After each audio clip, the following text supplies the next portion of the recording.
exploring possibilities, changing for the better. Girl power, strong power, doing it together. Never underestimate, travel into every state. Follow us as we create the legacy of mercy.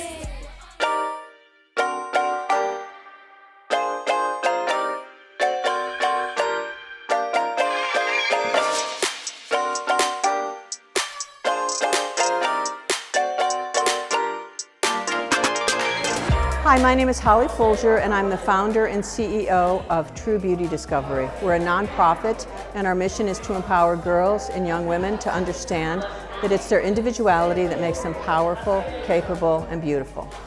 Today, we introduced our 7 legends to all the girls, and our 7 legends are personality-driven aesthetics that allow girls to understand that it's who they are that makes them beautiful. And we do that through the 7 legends. So we introduced the legends, we did acrostic poems, we did a coat of arms, we had the girls paint their legends, and now we're going to do a certificate of completion ceremony and their declarations of self.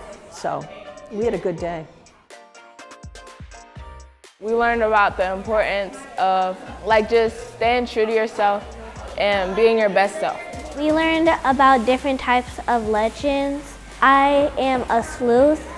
That means that I am inventive and I think about tons of different things. We started painting what do you think our legend means? And I painted a detective, looking at clues to solve the mystery of who took all the jewels. So now that I know that I like to think more logical on things, and I like to focus, I can use that towards what I want to do in my career. Everything that True Beauty does, and I know that Merce Tate does, is about empowering young girls to understand their strengths, to understand that they can do anything, and to kind of experience that in different activities that we do. Because that's important for young girls. It's important for them to understand their strengths. It's going to help them as they go through life and become adults.